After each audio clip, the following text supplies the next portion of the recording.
You're scrolling. You don't even remember picking up the phone. 1 minute you were sitting there thinking about your life, what you need to fix, who you need to become, the things you said you'd start this week. The next moment, an hour is gone. Now you're watching somebody you've never met living a life you have no connection to. And somewhere in the back of your mind, something registers. You can't remember the last 3 videos you watched. You can't remember the last hour. It dissolved. And this isn't a rare thing anymore. This is every night, most afternoons. The first thing you reach for before your feet even touch the floor. And quietly, in a way you probably would never admit out loud, you know something is wrong. Not catastrophic, not dramatic, just the slow creeping feeling that your life is slipping slightly out of your hands. That you've become passive in your own existence. Present in body, absent everywhere else. You tell yourself you need more discipline, that you need to lock in, focus more, want it badly enough. But here's what nobody tells you. You're not fighting a fair fight, because some of the smartest people alive are being paid billions to study one thing: how to keep your attention, how to make sure you never reach the end, never sit in silence long enough to blink, never stay uncomfortable long enough to change. And for the first time in history, an entire generation of men is losing its ability to be alone with their own thoughts. That should terrify you, because your attention is not just entertainment, it is your future. Whatever holds your attention eventually shapes your life. The question is, what's shaping yours? Let's talk about it. So I've got some interesting stats here that I think we need to put into perspective in this video. Your life is roughly 4,000 weeks. If you take away sleep, that's immediately down to 2,600. If you subtract work, it's down to around 1,600. And then once you subtract commuting, eating, chores, just the general things you need to do to live your life, you're already down to about 700 weeks of your life left. And this is very interesting if you take the time after this video to actually go and just Google a picture of your life in weeks. So it's about 4,000 weeks, as I've just said. And you just see it on like a chart, just see all the dots that are there and just be like, okay, each block is a week. And then look at what your age is, calculate what the weeks are, and then just point like, okay, I'm here. Because for me, I'm 24. So I'm like, okay, if I was living around 75 years, I'm like a third of the way through there. And it's so striking to look at it on a block of 4,000 weeks. That's like your entire life put into like little dots. And you look at yourself, you're like, cool, at this age, I'm here. So all of this is done. And then of what's remaining, if you take away sleep, cut that down by a third immediately. If you take away work, cut that down to probably also a third. And then once you start removing all like your obligations and the general things you need to actually do to live your life, as I said, you're probably left with about 700 weeks. And something that's interesting, I think it should terrify every single one of us, is how screen time impacts this. So if you're looking at that block of 700 weeks that are remaining, the average screen time right now has got here 6 to 7 hours. And Gen Z is even higher. So that's just an average of just across the world, right? An average of across the world, all ages. So you've got obviously the older generations who don't spend that much time on their phone. So that average is about 6 to 7. If you were to just look at our particular demographic, that's a lot higher. But if we're just using 7 hours, at 7 hours a day, that's nearly 2,500 hours a year. Over a decade, that's more than 10 years of waking hours. So if you want to go back to our block of your 4,000 weeks, and we said you're left with 700 weeks basically. If you convert those 2,500 hours a year of screen time, and you'd remove that from your remaining 700 weeks, you're left with about 180 weeks. So of your 700 weeks of genuine free time that you have left over in your life, right? And again, this is not taking into account quality of life. You could probably shave off, a portion that relates to post 60, let's say. I don't know when your mental state starts really deteriorating, but you can't, not all of those weeks are equal, right? 10 weeks of free time in your 20s is not the same as 10 weeks of free time in your 60s. I think that's pretty self-evident, right? But let's just look at it plainly. Of your 700 weeks, if you're spending an average of 7 hours a day, this is just the average, not Gen Z average, not your specific average, you can slash off about 500 of those. So you're left with about 180 weeks of just genuine free time. And if you want to convert that into years, it's 3.5. So all things equal, and I've just spoken about the conservative assumptions I have applied in here, you're left with about 3.5 years of just genuine free time in terms of what you can do, that you can use. And considering that you were just left with 700 and you slashed away about you slashed away 5/7 of that, right? You slashed away most of that to your phone. I think that's damning. And for me personally, and I know I spoke about averages, but we obviously have to look at this from a perspective of an individual. I was looking at my screen time and it's horrific. Like, you can speak about all the other things that come into play. Like for me, I use my phone for a lot of things. Like I use it right now. This will probably count as screen time because I'm filming on my phone, and when I'm researching and when I'm doing work, I spend a lot of time like with AI as well, like when I'm doing work. But nonetheless, if you're just looking at screen time from an objective perspective, right? Mine, I think I average, probably, it depends. I'm working now, so I spend a lot of time just at work. And again, I'm working on a laptop, so it's not counting my phone as screen time, but that is still technically screen time from a perspective of, you're sitting in front of a screen. But if I'm to remove non-working days, I spend like 13 hours on my phone. It is absolutely horrific. 13 hours. Think about the amount of hours you have just in a day. 24 hours, right? Take away 7. Let's just say 7 for now. Take away 7, you're left with 17. I'm spending about 13 of those on my phone. That's crazy. And I'd love for you to go and actually look at your screen time. And obviously, the factors that apply in your life that would impact your screen time. But just take a look at it. It's striking. And if we were saying 6 to 7 hours slashes, about 500 weeks of your remaining 700 weeks, if your average is like 10, you can up that. You're basically taking away all of it. And there's a very interesting stat I heard the other day as well about how screen time is actually affecting our sleep time. I think our average sleep time, I don't know if this was Gen Z or if this was just a general right now in 2026, but our average sleep time is about 6 hours, which the recommended is 8 and all that. But our average sleep time is a lot lower than what it was a century ago.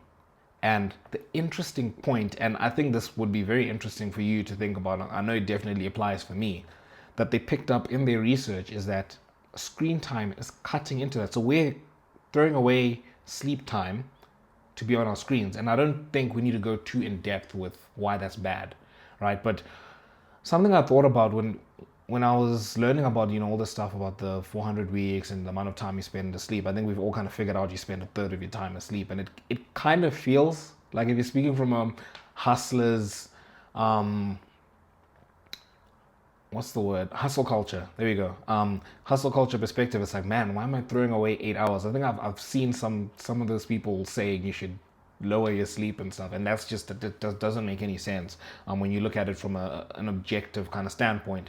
As humans, you need a fully functioning brain. And I remember reading these stats as well about how if you sleep 6 hours instead of the recommended 8, it's like 7.5 to 9. It obviously depends per person, but if you sleep 6 hours, your brain is just as impaired as somebody who's been awake for 24 hours straight. So that kind of thing is very important, because if you're speaking from I want to be productive, just general quality of life anyways, your sleep is very important for that, because that's where your brain processes. It processes everything you've gone through. It rebuilds the freaking, what do they call them? The synapses and the neuroplasticity and all that fancy stuff.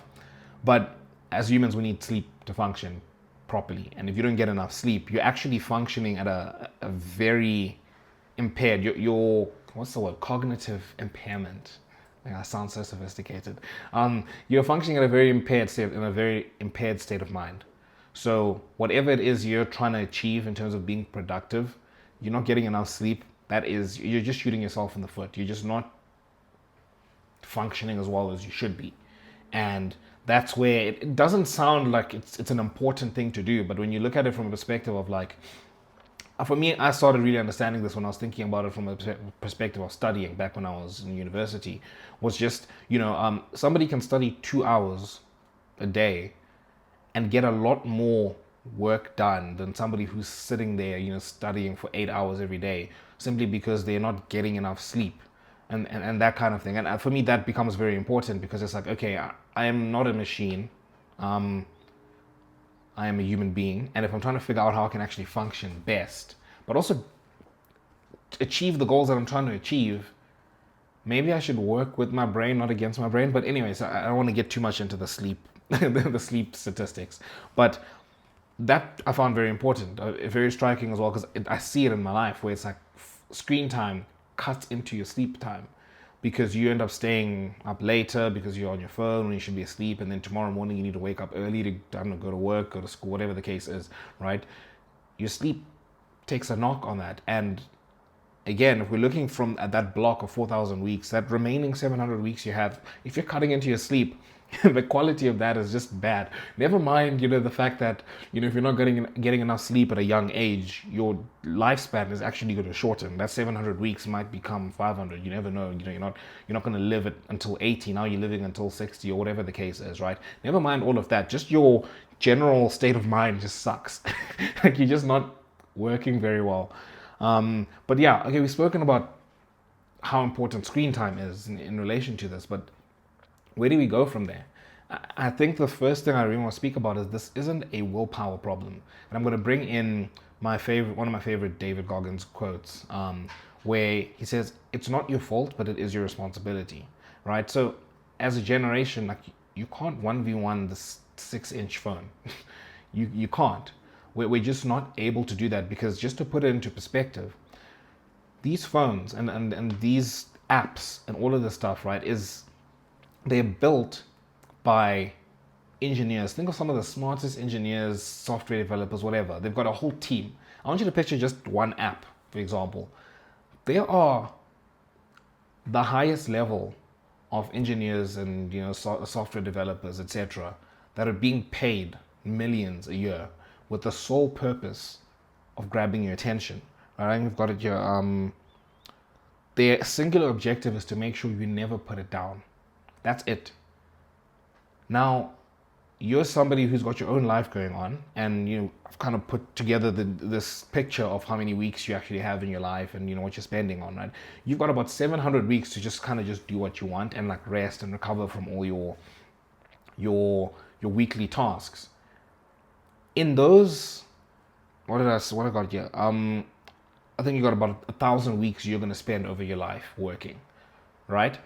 Somebody else is spending 1,000 weeks of their life, maybe even more, just to figure out how to make this phone more addictive, to make sure you never put it down. And it's not just them. It's not just one person. It's a whole team.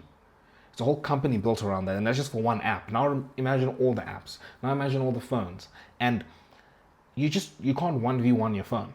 You cannot 1v1 the 6-inch device, because you're fighting against an entire team. And I love to bring in, Ephesians. I forgot which chapter it is. I think it's Ephesians. I think it's 2.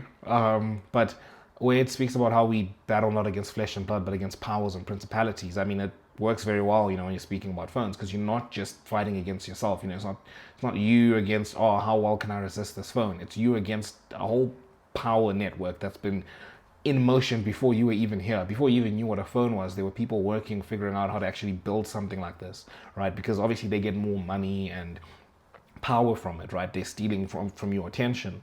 And it's important for you to realize that you're not just fighting yourself, you're fighting a whole team. Something that was very sinister that I realized about, like, the algorithms, say for example TikTok, is it works like a slot machine. So we all know about how addictive gambling is, but these algorithms work like slot machines. So you don't get on an app and then you watch 10 videos and you've got 10 straight 10 out of 10 videos. You've got straight bangers, like you enjoyed every single one of those videos. That wouldn't work, because well, you'd kind of get what you want and then you'd leave. But they incorporate variable reward like a slot machine. So you open up TikTok, maybe your first one is an absolute banger. Then the next one is, it's okay. Then the next one is really, really good. Then the next one is just trash. The following one is trash. Then the next one is amazing. And that kind of thing hijacks your brain. And that's where you've got to implore some wisdom and say, dude, I can't fight this thing. And for me, this also brings into line a biblical principle as well. Like when it comes to lust, the Bible tells us, you don't fight lust, flee from it, because you've got no chance of winning against it, right? Because obviously it's a very primal and primitive part of your brain that you don't really have that much control over. And I would say we need to apply the same advice to cell phones. We can't fight it. And for me, just for some context, something I learned, or I just started your English. Something I started implementing. There we go. There's the word. Something I started implementing in my life over the last, let's say, 2 months was I was listening to Chris Williamson's podcast, and one of the questions you got asked was, what is the highest ROI? What are some of the highest ROI activities or life hacks you've learned about? Right, and ROI is just return on investment. So what's something you invest in and it gives you incredible rewards, right? And one of the things he said was getting an alarm clock, because you get an alarm.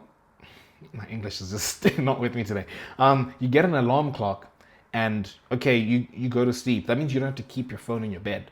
So you put your phone in a whole different room, put it in the kitchen or whatever. And obviously for us, the reason you might want to keep your phone in your room, you're like, no, but I need the alarm to wake up early and all that. You got an alarm clock, now you don't need to have your phone in your bed. What that does for you is you don't have to be like, oh, I've got my phone here, I'm trying to go to sleep, but let me just scroll on TikTok for 5 minutes, which is never just 5 minutes, right? It's not there. I don't have to make the decision. And that's where you're fleeing from it. Now you're not fighting the phone head on. You've put safeguards in place to protect your time. For me, I don't know about you, but for me, something I've wanted to do for the longest time is just get a proper sleep schedule, just a consistent sleep schedule.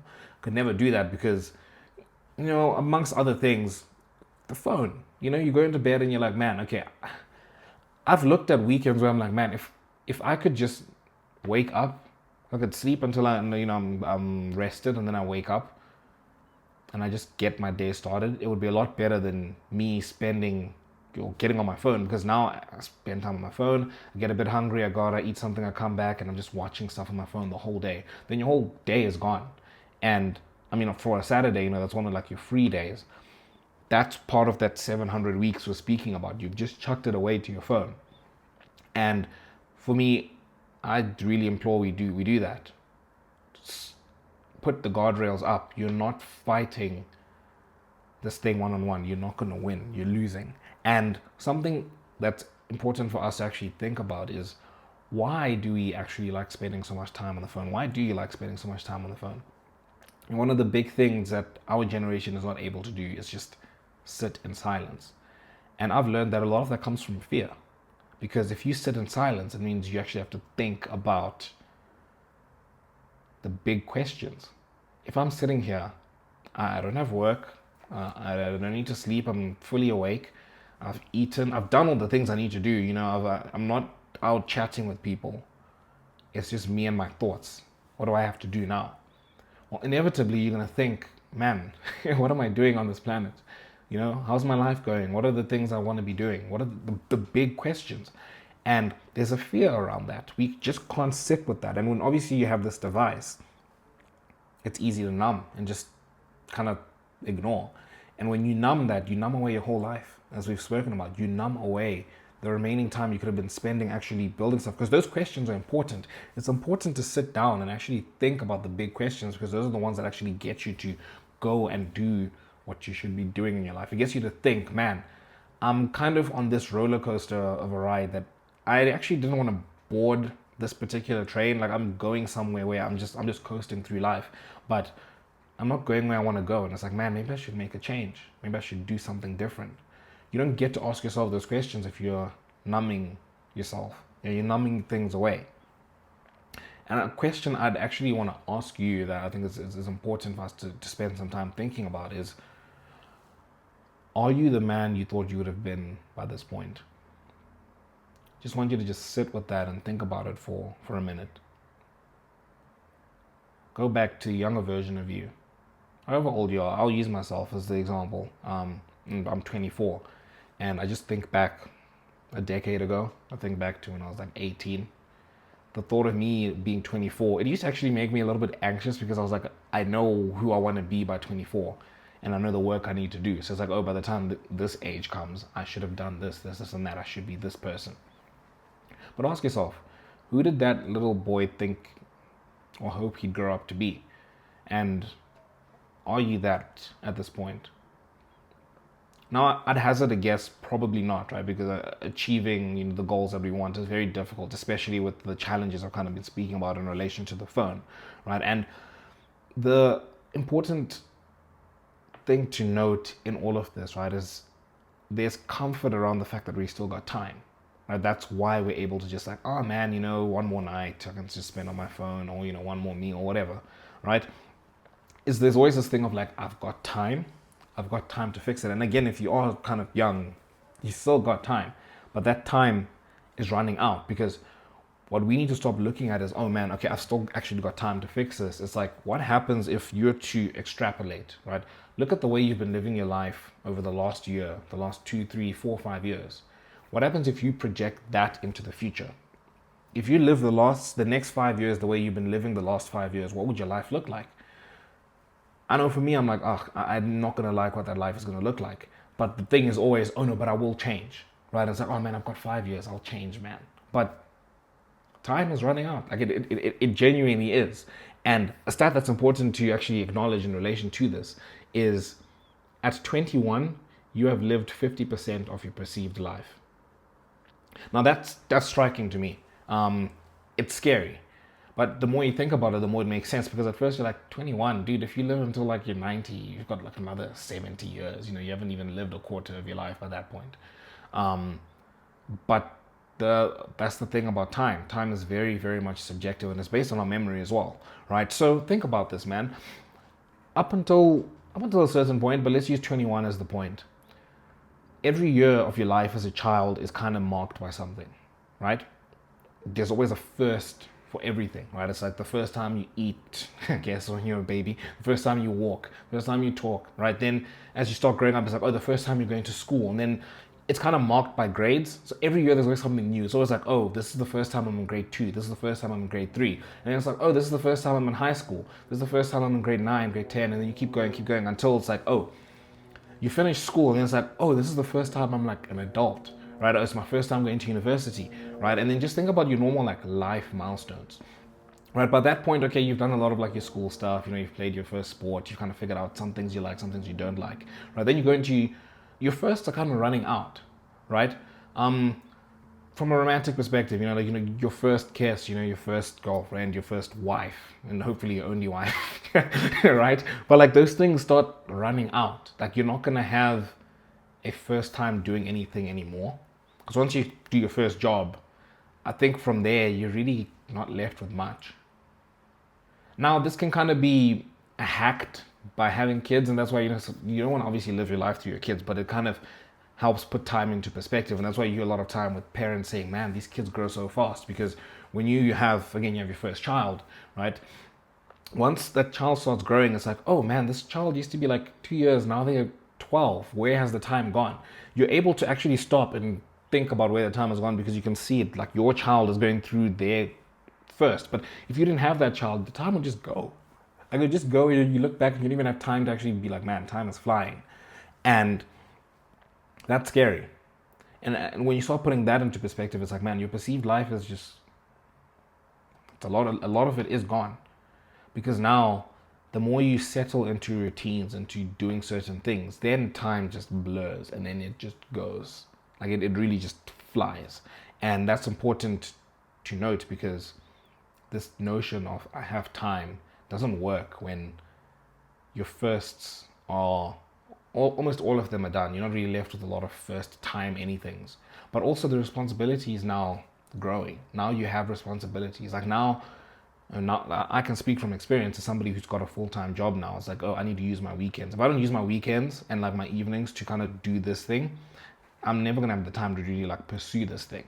Whereas back, man, man, back in the day, you got school, you come back, in the afternoon, you don't have like, oh, I need to do this job so I can pay for my groceries, and oh, by the way, I need to actually go to the grocery shop and get my groceries, and then oh, I need to make my food for the week or whatever it is. And then it's like all these things you need to do, they're responsibilities. And this is me speaking as a 24-year-old bachelor. It's not even, as life goes, you take on more responsibilities. As you grow, you get married, you have kids, and then all of a sudden you've got this mountain of responsibilities. That again, your time just becomes less and less and less and less, right? That's why I was saying that 700 weeks that you have before we take into account screen time and stuff of free time, 10 of those weeks in your 20s is not the same as 10 of them in your 40s, because me having a free Saturday now means I can do this. I can basically go do what I want.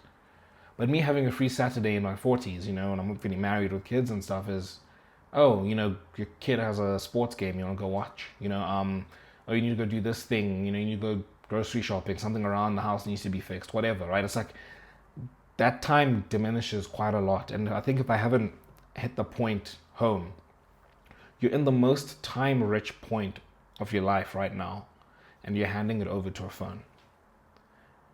And that should terrify you. I know it terrifies me.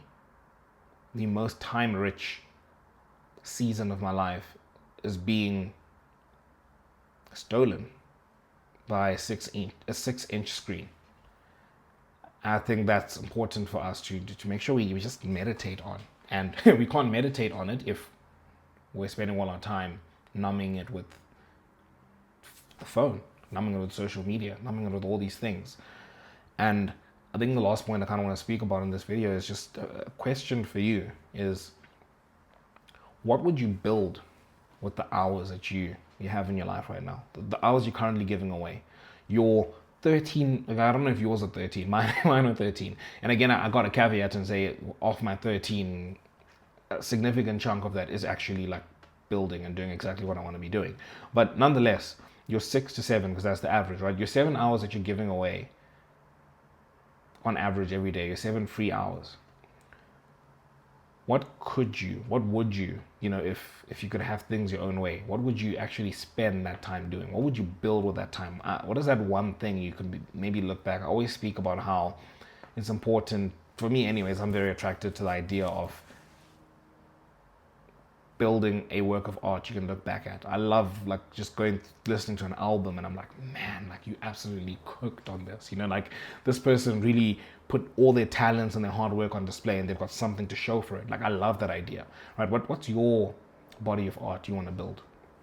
What's your thing you want to look back in your life and be like, man, I'm really glad I put time into that and I built that, and that was worth living. That made life worth living. What would you spend that time doing?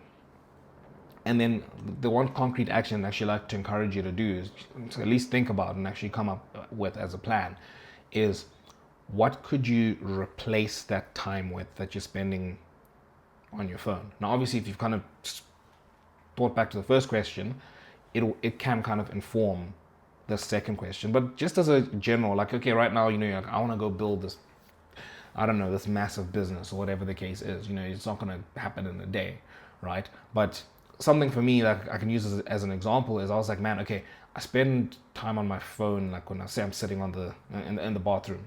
I'm like, okay, let me go on my phone. And like, okay, I don't really want to be spending time scrolling or whatever on that.